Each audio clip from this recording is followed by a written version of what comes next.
আপোনালোকক সকলোকে স্বাগতম জনালো আজিৰ এক মোৰ নতুন ভিডিঅ'লৈ আশা কৰোঁ আপোনালোকৰো ভালেই চাগে ৰাইজগল আজি প্ৰায় 8 দিন মানৰ আগতে মোবাইলৰ কভাৰ এটা অৰ্ডাৰ দিছিলোঁ ভালে কুশলে আহি পালেহি আৰু মই ওলাই আহিলোঁ ৰাতিপুৱাই সোণাৰিলে কিন্তু যেহেতু মাল লোড দিয়াৰ পিছততো মই বাইকখন ধুব নোৱাৰোঁ সেইকাৰণে আগতে মই বাইকখন ধুই লওঁ বুলি ভাবিলোঁ আৰু আজিকালি গাড়ীত বাইক ধোৱাৰ দাম বাঢ়িলে নেকি দেই আগতে 80 টকাতে হৈ যায় এতিয়া আজি কেইটকা পালা 100 টকামান ল'বলিখা লাগিছে আৰু তো তেল ডিপুৰ কাষতে লাগি আছে ৰাইজগল বৰ ডাঙৰ ঘটনা এটা ঘটি গ'ল আজি একদম মোৰ যাত্ৰাই বেয়া চাকচোন কি কৰি ল'লোঁ একদম কৈছোঁ নহয় মাথাটো বেয়া হৈ যায়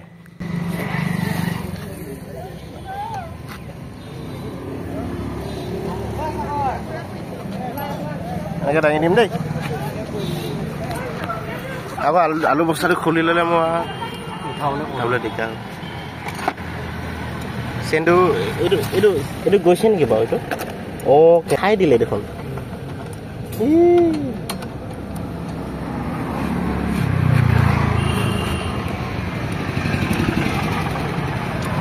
অঁ কাম বাঢ়িলেই দেখোন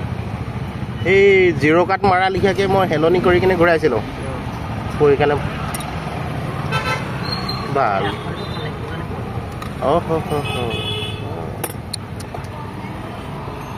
এবাৰ লগত দুবাৰ পৰিছে বাৰু এইটো ইমান পাতল হৈ গ'ল অঁ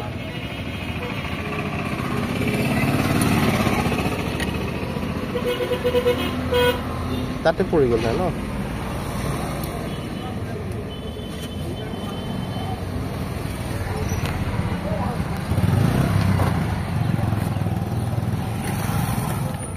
বম পাতল হৈ গ'ল বে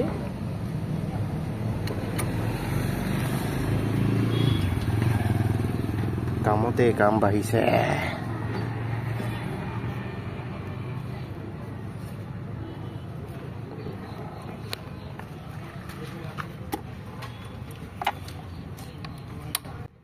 বাইকখন অকলে ঠেলি আনিবলৈ কষ্ট হ'ব বুলি যিজন মানুহে মোক বস্তু উঠাই দিয়ে সেইজনকে ক'লোঁ মোক অলপ গ্ৰেজৰ ওচৰলৈকে ঠেলি থৈ আহিবি বুলি সি মোক ঠেলি থৈ গ'ল আৰু কৈছোঁ আৰু দাদাজনক যদি চেনটো টানিবলগীয়া হয় টানি দিব বাকী অনাৰ পৰাতো এতিয়ালৈকে 3বাৰমান টানা খাইছে চেনটো কিন্তু পৰিছে দুবাৰ চেন আৰু মই ছাৰ্ভিচিং যে যোৱা নাই তো ছাৰ্ভিচিং এই নৱেম্বৰতে মাতিছিলে নৱেম্বৰত যাব নোৱাৰিলোঁ এতিয়া ডিচেম্বৰ সোমালেহি তো একবাৰ ছাৰ্ভিচিং যাব লাগিব তাৰপিছতহে তাৰমানে ছাৰ্ভিচিং কৰি থাকিলে বাইকখন ভাল হৈ থাকে বুলি কয় আৰু মানুহবিলাকে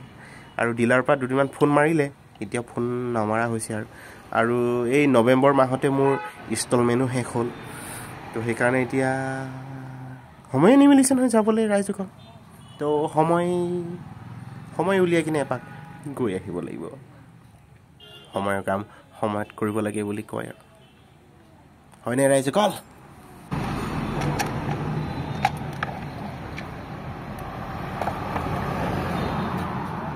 এইটো ঢিলা গ'ল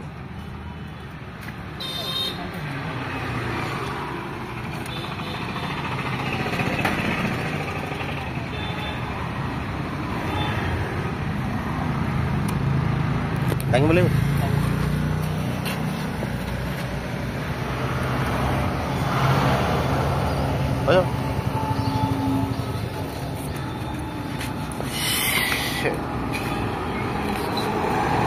নেকা জোৰকৈ মুতিব লাগিছিল হয় মুতিবলৈ